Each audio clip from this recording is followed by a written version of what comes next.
السلام علیکم، کیسے ہیں آپ سب؟ امید ہے کہ آپ سب ٹھیک ہوں گے، خوش باش ہوں گے، گھروں میں آباد ہوں گے۔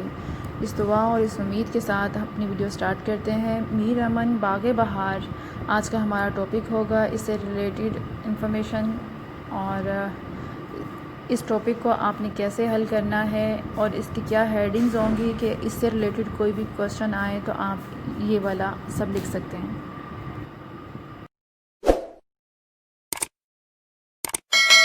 سب سے پہلے ہم اس کوشچن کی ہیڈنگز دیکھیں گے، باغ بہار کے قصہ کا مختصر پس منظر، پھر اس کے بعد ہے باغ بہار کی وجہ تصنیف، تاریخی تہذیبی پس منظر، باغ بہار کا پلاٹ، میر امن کی باغ بہار اور زبان و بیان کا فن، باغ بہار کے کردار ایک تجزیہ اور کردار نگاری کا تجزیہ، ناول کا فن اور باغ بہار، اردو کا داستانوی ادب اور باغ بہار، یہ آپ کی ہیڈنگز ہیں۔ اور سب سے پہلے ہم سٹارٹ کرتے ہیں باغ بہار کے قصے کا پس منظر۔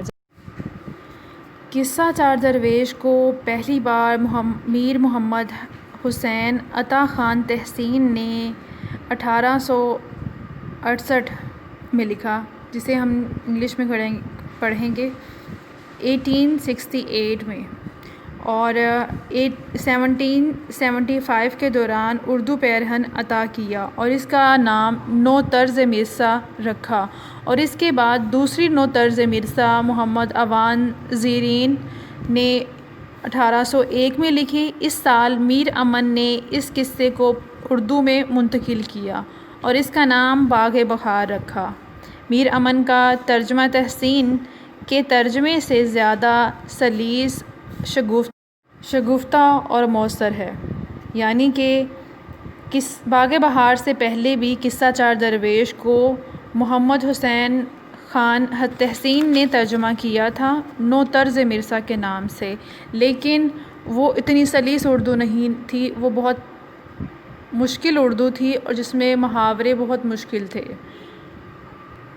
قصہ چار درویش فارسی زبان میں تھا، جس کے متعلق مشہور تھا کہ امیر خسرو نے اپنے پیر حضرت نظام الدین اولیاء کے سنانے کو یہ قصہ کہا، یعنی کہ ان کو سنانے کے لیے یہ قصہ کہا تھا۔ قصے کی شان نزول یہ تھی کہ حضرت نظام الدین اولیاء ایک بار بیمار ہوئے تو ان کے مرید خواں امیر خسرو نے ان کا دل بہلانے کو یہ قصہ کہا۔ وہ ہر روز خود ہی قصہ پڑھ کر اپنے پیر کو سنایا کرتے۔ چاروں درویشوں کے قصوں کے ختم ہوتے ہوتے حضرت نظام الدین اولیاء شفا یاب ہو گئے، چنانچہ آپ نے خوش ہو کر دعا دی کہ جو بھی ان قصوں کو سنے گا اسے جملہ امراض سے شفا ملے گی۔ اس روایت نے قصے کی مقبولیت کو چار چاند لگا دیے۔ بقول آرزو چودھری، سر ولیم اوسلے اور ازاں بعد حافظ محمود شرانی نے بڑی کاوش اور دلائل سے یہ بات ثابت کیا کہ قصہ چار درویش امیر خسرو کی تصنیف نہیں اور نہ ہی اس قصے کا نظام الدین اولیاء سے کوئی ناطہ ہے۔ اصل فارسی قصہ مغل حکمران محمد شاہ بادشاہ رنگیلا کے عہد میں 1733 میں لکھا گیا تھا۔ محمد علی مخاطب بامعصوم علی خان اس کے خالق تھے، جنہوں نے اس کا نام حکایات عجیب و غریب رکھا تھا۔ لیکن یہ بات بھی اب مشکوک ہو گئی ہے کیونکہ فارسی زبان میں لکھا ہوا ایک اور نسخہ مل گیا ہے جو معصوم علی خان کے نسخے سے 5 سال قبل کا ہے، اور یہ سارے الفاظ لیے گئے ہیں داستان کی داستان صفحہ نمبر 193 اور 94 سے۔ یہ آپ لکھیں گے باغ بہار کا قصے کا مختصر پس منظر، یہ اس کی ہیڈنگ ہوگی۔ جب اس کے بارے میں آپ یہ بتائیں گے ایگزامینر کو پتہ چلے گا جی بچے نے واقعی ہی پڑھا ہوا ہے اور اس کے بارے میں نالج رکھتا ہے۔ باغ بہار کے بارے میں کوئی بھی کویشچن آئے تو اس کے ساتھ آپ یہ اٹیچ کر سکتے ہیں، اس کے بعد اس کی کردار سازی یا اور جو چیز پوچھی جا رہی ہو اس کے بارے میں آپ لکھیں گے۔ پھر آپ کا ٹاپک آ جاتا ہے باغ بہار کی وجہ تصنیف کیا تھی۔ انگریزوں کی حکومت پرستی کے نئے تقاضوں میں سے ایک تقاضا یہ تھا کہ وہ ہندوستان کے جو لوگوں کی بات چیت کرنے کا انداز اور ان کی زبان کو سمجھ سکیں، تو اس کے لیے انہوں نے فورٹ ولیم کالج کا قیام جو ہے وہ عمل میں لایا، تاکہ وہاں کے جو انگریز افسران اور انگریز لوگوں کو اردو پر عبور حاصل کروایا جائے۔ اس کے لیے انہوں نے پہلے سے جو موجود کتابیں تھیں اس کو آسان بول چال کی اردو میں انہوں نے اس کو ترجمہ کروایا۔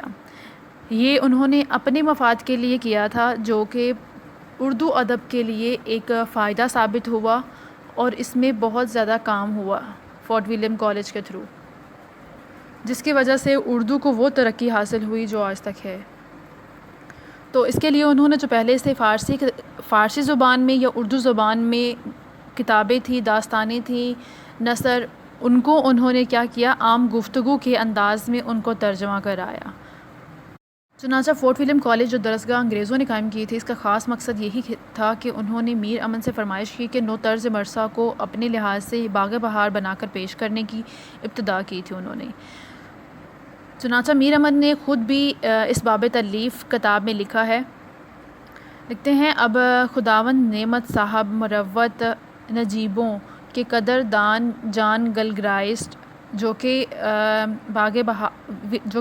فورٹ ولیم کالج کے سربراہ تھے، انہوں نے فرمایا کہ قصے کو ٹھیٹھ ہندوستانی گفتگو میں جو اردو کے لوگ، ہندو مسلم، مرد عورت، لڑکے بالغ خاص عام، آپس میں بولتے چالتے ہیں، ترجمہ کرو، یعنی کہ جو عام بول چال مرد اور عورت، وہاں کے جوان اور بوڑھے لوگ گفتگو کرتے ہیں، اس میں اس کو ترجمہ کرو۔